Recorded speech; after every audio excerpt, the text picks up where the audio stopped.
Hey, Shanice Miller here, debt-free college grad. And today we're going to talk about obtaining winning recommendation letters. So if you've been following closely along, you already know exactly where to find the scholarships that are going to be perfect for all of your strengths.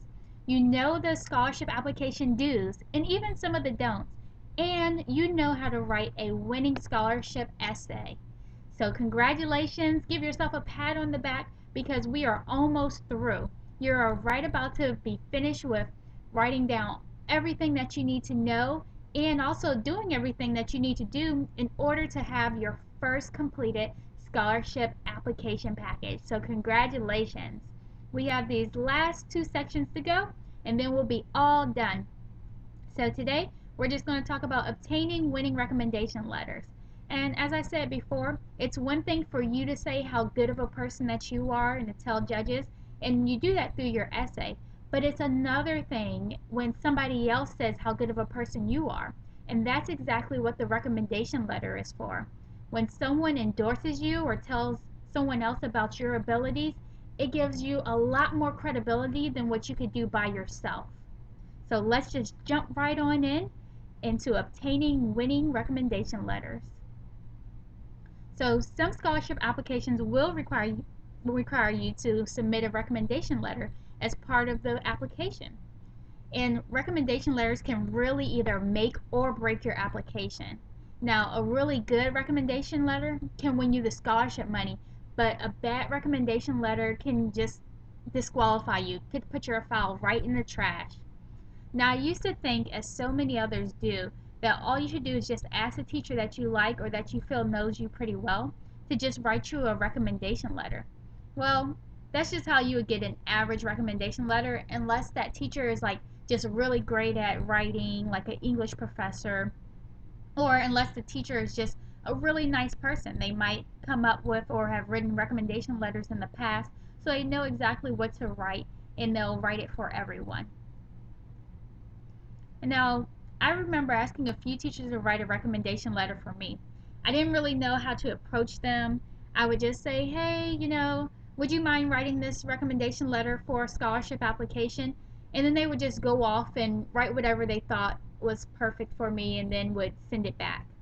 But looking back on it, they really didn't know me too well outside of class. And I really just asked those teachers to write me the recommendation letters because I was very diligent with their assignments and earned good grades in their particular classes. Now, asking for recommendation letters this way allowed me to receive pretty good recommendation letters, but not the best. And I mean, it's still a good way that you can receive. That's usually how the average person, but like I said, we don't want you to just be average here. We want you to be stellar. We really want you to win these scholarship awards. And one way that you can really make sure that you boost that application is by doing all of the best tips and techniques, and recommendation letters falls under that. So now the purpose of a recommendation letter is to just have an objective person confirm your positive characteristics that you displayed or you portrayed in the essay. And it's also is offering supporting evidence as to why you are worthy of the scholarship award. So the main purpose of the recommendation letter is so the judges can have an objective view of your personality, your skills, and your character, and that's just what a recommendation letter should do. So by now you might be wondering, how in the world can I receive the best recommendation letters? All I know how to do is just ask a teacher, and I thought that's all you're supposed to do. Well, if you just follow these next steps, you will be on your way to winning the best recommendation letters that you can receive. So step number one is to write down all of the people that you will want to write you a recommendation letter. So just write down everyone that you can think of that you would want to write a letter for you. And when you're writing down these people, you can think about and write down how well each person knows you, how and in what context the person knows you. Like, are they your basketball coach? Did you help volunteer at one of their organizations? Anything like that. And you also want to think about and write down what specific situations or circumstances or aspects of your life that each potential recommendation letter writer can write about for you. This goes back to the essay portion when we were talking about how you're going to use those themes to give you supporting details to write your essay. Now, if you can really align some of those themes, the things that you write about in those themes, with the person who's writing your recommendation letter, that's really how you just blow it out of the park. You really get the best scholarship application as a whole when everything just connects together perfectly. So, if a person, if the essay is asking you to write about a community service activity and the person that you asked to write your recommendation letter is a person that you've worked with closely with community service or volunteer service, that's going to be a great recommendation letter for that application. So some examples of people that would be good to write recommendation letters for you would be teachers, specifically English and journalism teachers, because they're usually good writers. Or any of your college professors. Sometimes if your guidance counselors know you, sometimes not. Or school administrators, coaches, advisors, ministers, rabbis, priests. Anybody can really write you a recommendation letter that knows you really well. Except for, don't ask your mom or dad. We know they're going to say that you're the best person ever. Please give my child this money. So that's not necessarily going to be seen as a credible resource. You want somebody who's not necessarily attached to you for your immediate family. And you don't have to just use the people that I listed. Anyone that you've come in contact with can be a potential recommendation letter writer. And when I say come in contact with, not just for 2 seconds or passing on the train or passing on the bus, you want this person to really be able to talk about a specific incident or time that you shared together. So you want to have this person to have met you and seen you for at least a couple of hours and seen you in action to really kind of get a sense for what your personality is and the type of person that you are. And just an example of what happened in my life, I really need a recommendation letter from a dentist or a dental professional in order to apply for the healthcare program that I was interested in. So I asked my dentist to write a recommendation letter for me. Now, with everyone, your dentist is someone who's seen you. They know if you're prompt, they know if you have good hygiene, they know if you're usually a curious person because you're asking a lot of questions, or they know if you're easygoing. So those are a couple of traits that, especially if you've gone to this dentist over many years, the dentist will really remember you and they can write that for you in a recommendation letter. So really, when you're doing with this list to write down people you will want, just really start by putting down everyone that you can think of on this list. Just like with the essay, it's just a brain dump. And then you can always go back and cross off people that you might not think would be a good fit.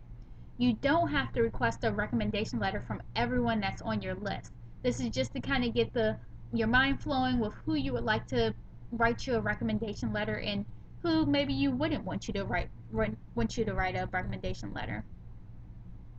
So remember, the more people that you have listed, the more people that you can choose from to write a recommendation letter for you. And if you get a recommendation letter that isn't so good, you don't have to use it. That's why we say you should get some people, a good amount of people to write it for you. Never just have all your eggs in one basket. That comes to when I'm talking about scholarships and applying for a particular scholarship fund. A lot of people will just go for the big name brand, the ones with the biggest payoffs. But see, those are the ones that usually have the most criteria. They're the most people competing, and they also have multiple scholarships you have to write and multiple hoops you have to jump through, like multiple interviews you'll have to go through just to get that one prize. Whereas you can submit to a few smaller organizations and combine those smaller prizes to equal that one big prize. But if you don't win one of those smaller prizes, you're not at a big loss like you are if you just put all your eggs in one basket and you're waiting to just hear back from that one big scholarship fund. Then if you don't win that one, you'll really be kicking yourself in the butt wondering how you're going to come up with that money for your schooling the next semester. Same with recommendation letters. If you just kind of rely on one person for a recommendation letter, then you're just putting all your eggs in that one basket. What if they don't write you a good recommendation letter? What if that teacher or professor is really busy? They said they could do it at first, but then something else came up or they had an emergency and now they can't do it anymore. That's exactly why you want to have a few people in mind, at least 3 people to write a recommendation letter for you. So step number 2, you want to gather many recommendation letters. My rule of thumb, like I just said, you always want to have more than rather than not enough. And that came to me, that really hit home when I was scholarship searching. I really knew that, and I really could understand that I needed to have more money to cover the cost of my college tuition than just enough. And I learned that the hard way when I lost that scholarship for $4,000 for the year just because I didn't check that one checkbox. And they told me that I didn't accept the scholarship, so they looked at it as I didn't want it. After that, I knew I always need to have more than enough rather than not enough. So definitely, you always want to have more than enough rather than just enough or not enough. So gather as many recommendation letters as you can.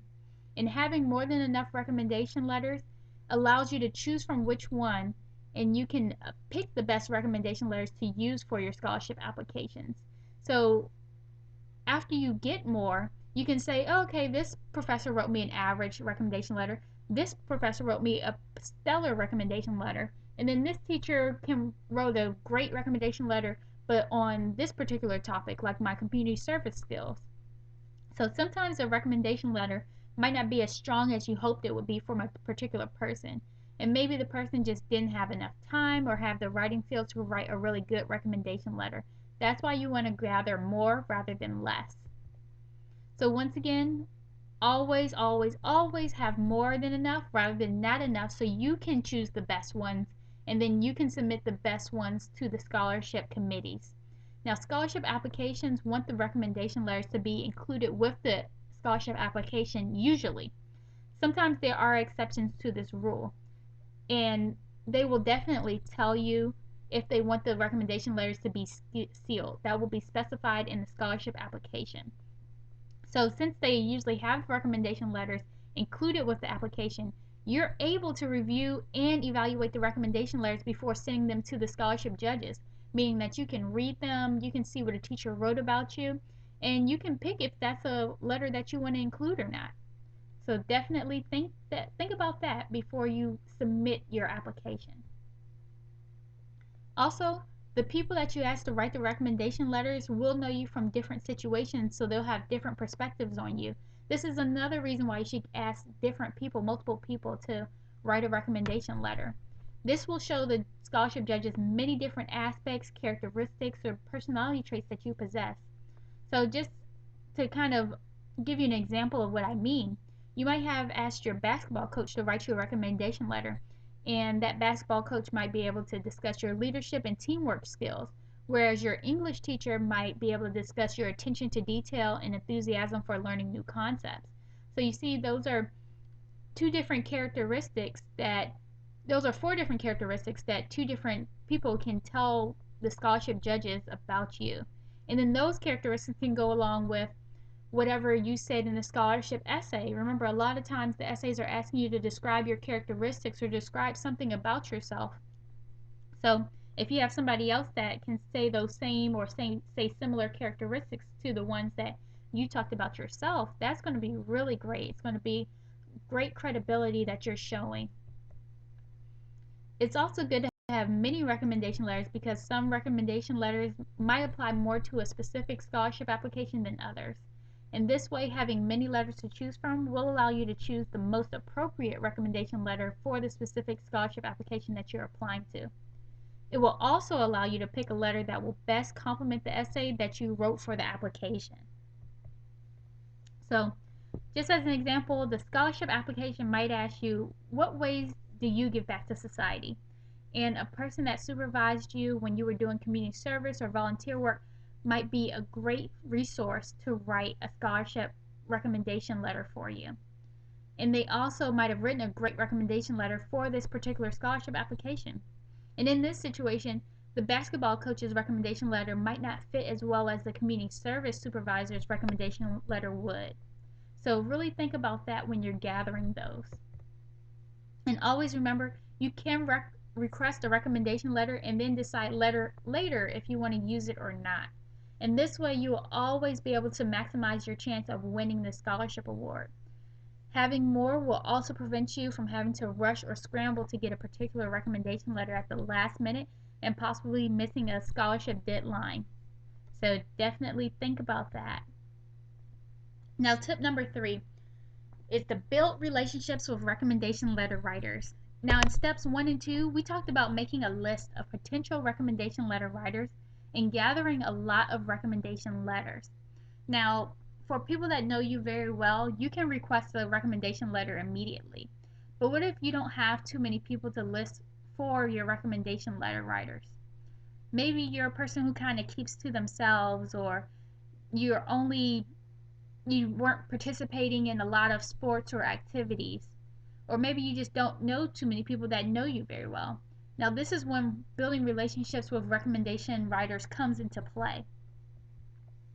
And for the people that don't know you as well, you want to know them better and you want for them to know you better before you ask them to write your recommendation letter.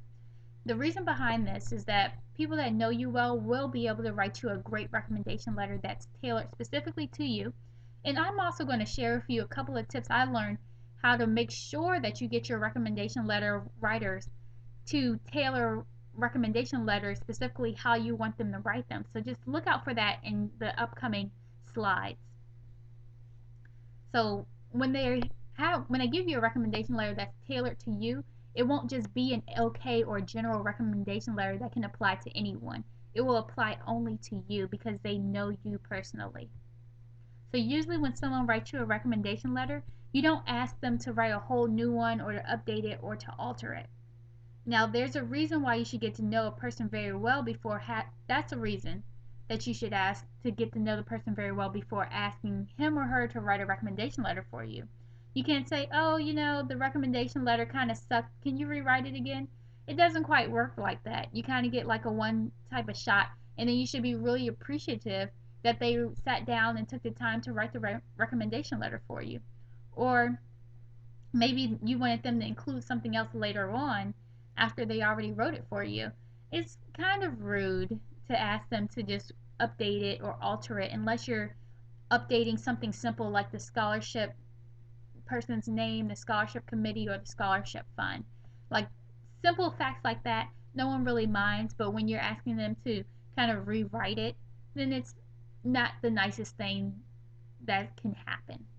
So you don't want the person to write the letter too soon before getting to know you. And remember, we want the best recommendation letters possible. So how do you build relationships with recommendation letter writers so that you can get these excellent scholarship winning recommendation letters? Well, you can try participating in extracurricular activities or committees that a particular person or teacher that you want to write your recommendation letter oversees or advises. Like my English teacher was also he was the advisor or the person who was in charge of the National English Honor Society. So when I decided to join that club, which didn't really meet that often, so it wasn't too much that I had to do more on top of the other activities that I had, which were very minimum. Then, he got to know me from in his classroom and also in that outside setting. So that was really great. You can also try being a teacher assistant. Sometimes helping grade papers or being a lab aide for that particular teacher can also help them get to know you better. And meeting with the teacher after class or during the teacher's office hours to ask more questions and to just have discussions related to the class can help you. Say if you're not a person who likes to just commit your time or commit yourself to a set schedule each time. If you do that, that's more flexible. You can kind of schedule office hours with the professor or just kind of drop by when they have their open hours. And that'll allow the teacher to get to know you better, you to know the teacher better. And then after that, you can kind of decide if you want that professor to write your recommendation letter or not. If maybe you decide that that person has too much on their plate for you to want to ask them, or maybe there won't be the best person that can really tell you about yourself. And when you're building these relationships, you don't want to just do something for a day or 2 days and then turn around and say, "Oh, that person knows me now. Can you write me a recommendation letter?" Building relationships takes time. So you want to give it a couple of weeks to a month or so of doing something consistently before you ask the teacher or the professor or whoever it is to write you a recommendation letter. Those will be the people who really will know you. Of course, if it's something last minute, then you don't really have an option, and then you can kind of accept an okay or average recommendation letter if that's your last resort. But when you build these relationships, make sure that you take time to build these relationships. And some other things that you can try is just asking or talking to the person, asking for advice. You can sign up for appointments to meet with the person you want the recommendation letter from. You can try volunteering more if the person is the coordinator or director of a community service program, or take on added responsibilities for the community service program that you're already involved in. And if you want a recommendation letter from your employer, please make sure that you're performing your job to the best of your ability and you're going above and beyond what's expected on a consistent basis. Once again, it's not something that you just do for this 1 week and then you ask for the recommendation letter. They still remember all the times before that 1 week. So it's something that you have to make sure that you maintain consistently and that you're just bettering yourself each day. You always want to strive to do the best and be the best person that you can be. So overall, to build relationships with recommendation letter writers, you want to give the person the opportunity to learn more about you. And this doesn't just happen in one day or 1 hour. It happens over time. And this will give the writer a better understanding of you, your personality, your characteristics, your skills, and your talents. So my tip number 4 is communicate with recommendation letter writers. Now this is what I hinted to a little bit earlier of how you can get those recommendation letters say exactly what you want them to say. Maybe not verbatim or word for word, but you can get them to hit on the main points. So when you ask someone to write a recommendation letter for you, that person might not know where to start or what to say. Sometimes some people need help remembering particular instances. You know, it's you're one of 30 or 40 people that person is around all the time. And especially if it's a basketball coach, you might shine out above the rest, but it's still a lot of other players on that team with you. So you need to help the person remember.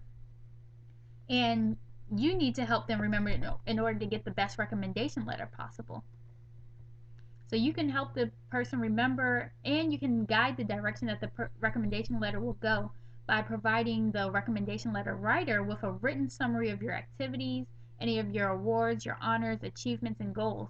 And this information can be taken directly from the profile sheet that we filled out in the first video that we talked in. Remember that profile sheet? Yes, it comes back again. It never goes away. It wasn't some useless document that I just had you fill out for no reason that took up time. We are going to constantly be using that, and that's going to be something that's really going to help you. So only include information that you want the recommendation writer to talk about in your recommendation letter. This means that just because on that profile sheet, you don't want to just give them that profile sheet. You actually have a profile, your own sheet where you would list the activities that the person knows you from. And then say you were on the basketball team, but the coach didn't know that you received an award for being a team player. Then you might include that award on there as well. Some of the other awards that maybe you receive for always coming to class on time might not be as relevant. It might be, but you want to really include and talk about the information that you want that recommendation writer to talk about. Now, if you have a specific area that you might think the recommendation writer can discuss the best, address those key points first.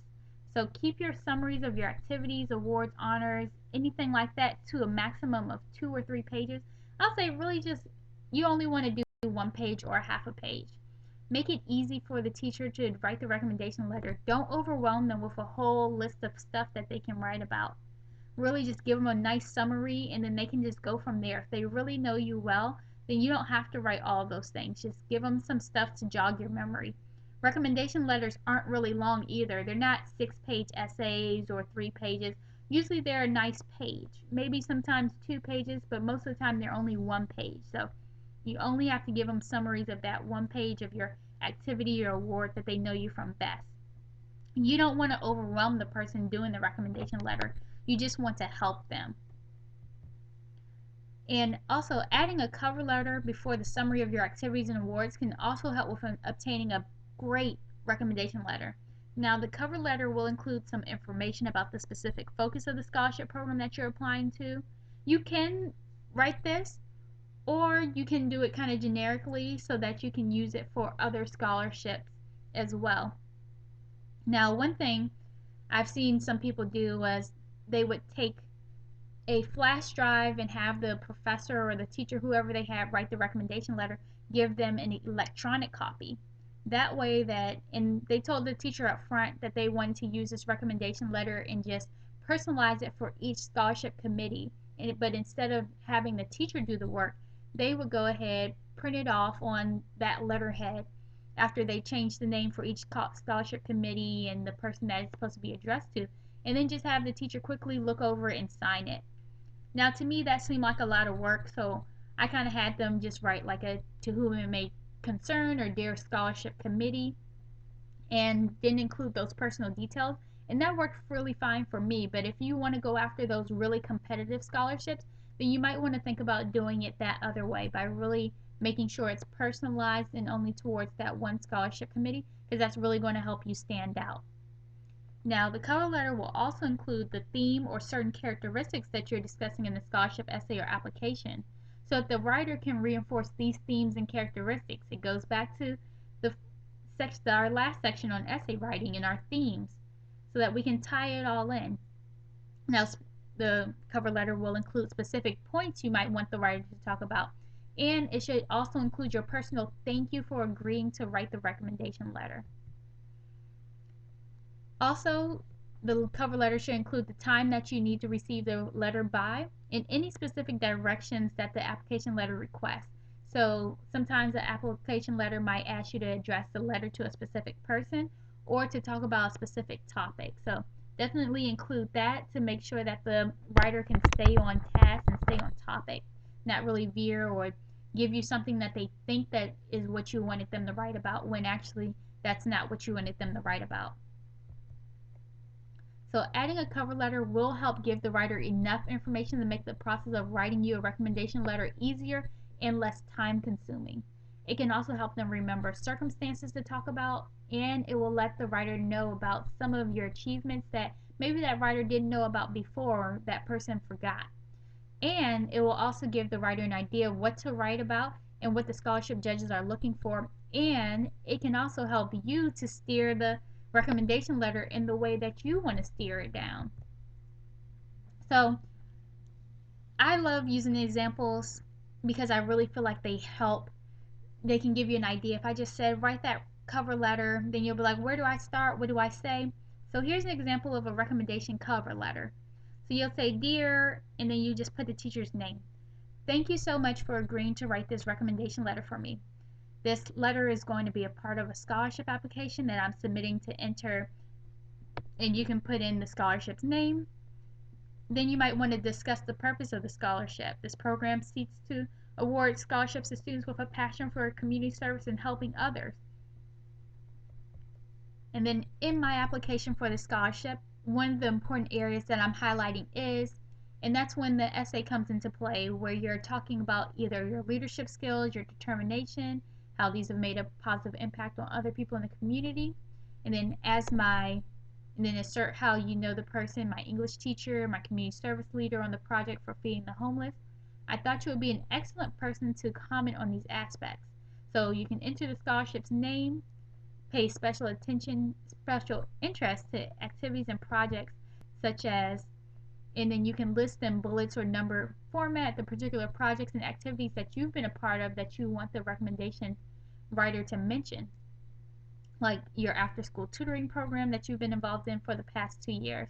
Now you want to list your top 3 points that you might want the writer to discuss, and even give them some examples if they were in that particular instance with you. That will help them to remember those instances, and then they can provide extra details in that recommendation letter.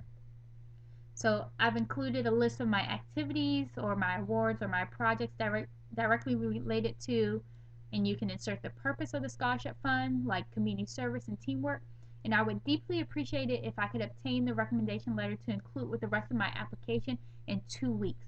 Your letter can be addressed to, and you can put the person's name or to whom it may concern.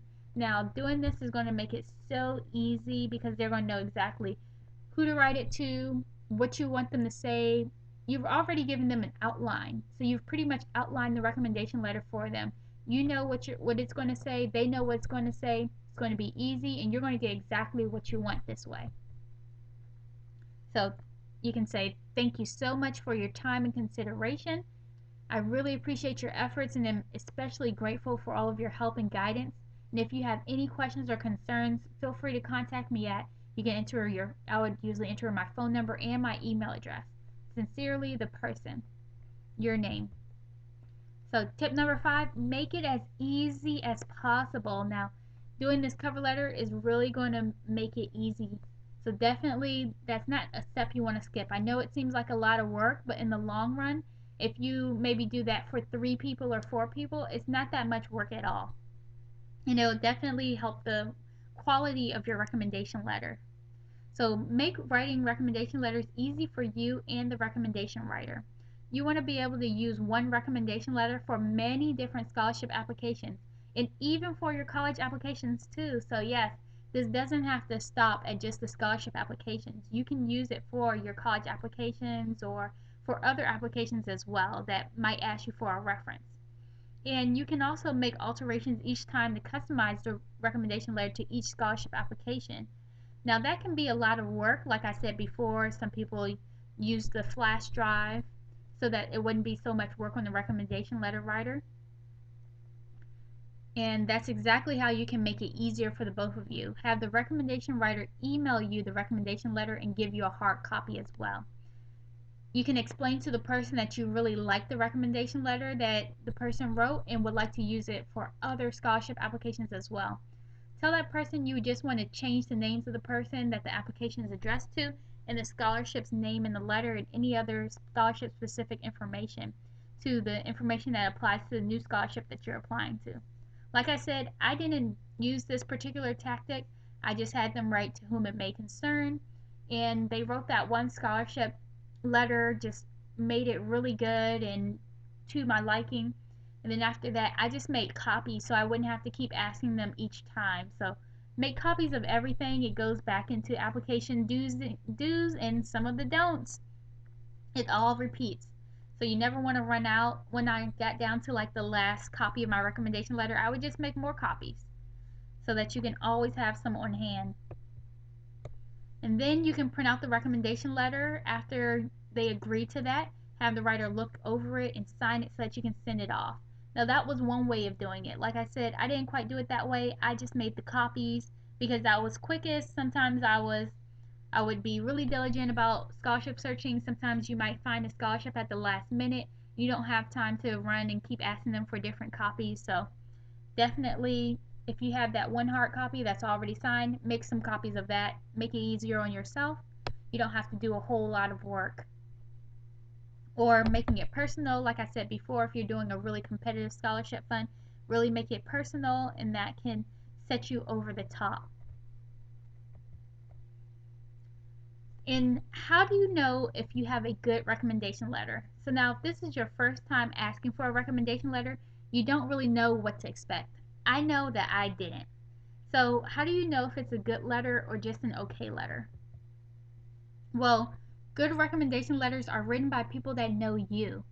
Those people that really know you will be able to remember and talk about specific circumstances, incidences, or occasions. And they will be detailed and personal examples or stories given in a recommendation letter that could only relate to you. Remember, here we go, talking about stories again, just like in the essay. The recommendation letter can talk about specific stories. Now, these examples and stories will let the judges know that you possess certain characteristics and qualities, and it will also let them know that this person really knows you. So, good recommendation letters usually stay away from generic statements that could apply to anyone. For example, Rebecca is a diligent student. She completes her work on time. Now, that can apply to anyone. You want something that's going to be really nice and it's really going to say, this person's a great student because I remember that in their class, they were the person who always went up to the board They were always willing to tutor students, and they might even recall a particular incident when you've tutored students. So now I know we went over a lot. Just to go over everything again, summarize it all for you. Recommendation letters are a big part of the scholarship application. You want to ask people that you know well and that knows you very well to write the recommendation letter. Now, gather as many recommendations as possible, and if you don't know many people to write a good recommendation for you, build relationships with those people by talking to and being around them more. And communicate with the writers. Let them know what should be included in the letter, and make it as easy as possible on everybody by getting electronic or multiple copies. As always, you want to take action. Go out there, write some cover letters, and make some list of your activities and awards that you want these particular people to write your recommendation letters to touch on, and go get them. Go ask for them. You don't have to wait. Do it now. Up next, we're going to be talking about the best interviewing techniques.